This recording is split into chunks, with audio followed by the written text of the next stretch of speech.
Kadagan sa panahon, nagpasulabi gihapon ng easterlies kun hangin gikan sa sidlakan sa tibuok Kabisayan. Hinuon adunay panagsang pag-uwan-uwan nga sagad mahitabo sa sidlakang bahin sa Kabisayan. Ang easterlies kun hangin nga gikan sa sidlakan mahimong mohatod sa uwanon nga panahon kun adunay ikasugat nga laing hangin. Ug alang sa dugang detalye ani si Engineer Romeo Aguirre, weather specialist sa Pag-asa Visayas. Maayong hapon, mao kini ato ang latest nga weather update para karong adlaw. Wala gihapon kitay na monitor nga daotang panahon sulod man og gawas sa Philippine Area of Responsibility apan easterlies nagapasulabi karon sa kinatibuk-ang bahin sa Visayas, sa Mindanao ug sa Southern Luzon. Ug sa tuang forecast para sa mosunod na 24 oras, ang Metro Cebu lakip na gyud ang tibuok bahin sa Visayas. Padayong makasinati sa init nga panahon ug dunay mga panagsang pagkamapanganuron sa kalangitan apan ubos ang tsansa sa mga pag-ulan ug kung naaman mga lumalabay og hinay lang ug ilabi na arira moigo sa eastern section sa Visayas. Samtang para sa atuang temperatura diri sa tibuok Kabisayaan, ang Central Visayas dunay temperature range nga moabot sa 24 ngadto na sa 32 degrees centigrado. Sa Eastern Visayas dunay minimum temperature nga 25 degrees Celsius ingon man maximum nga moabot sa 33 degrees Celsius.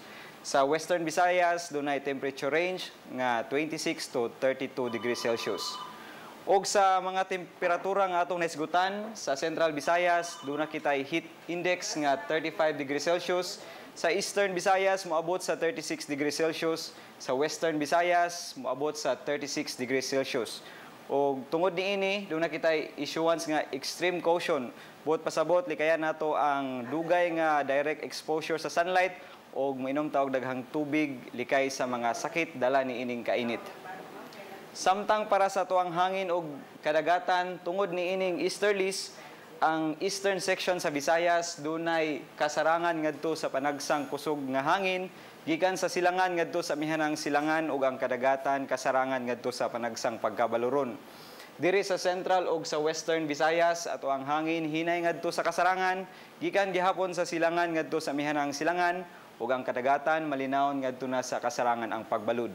Samtang ugma sa 1:53 sa kaadlawon dunay paghunas nga moabot sa 0.27 meters.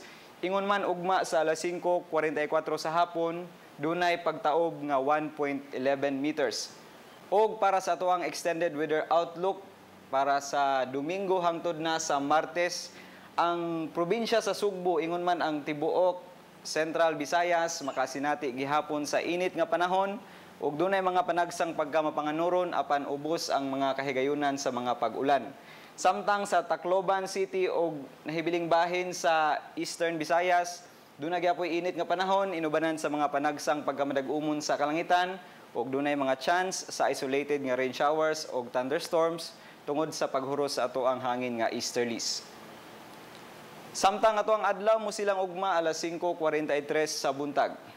Og para sa dugang detalye, bisitaha lang among website bagong.pagasa.dost.gov.ph ingon man amo ang social media accounts. Og dinhi na lang kutob gikan diri sa Mactan, buhatan sa Pag-asa Visayas DOST og para sa Balitang Bisdak kini si Romeo Aguirre, maayong hapon.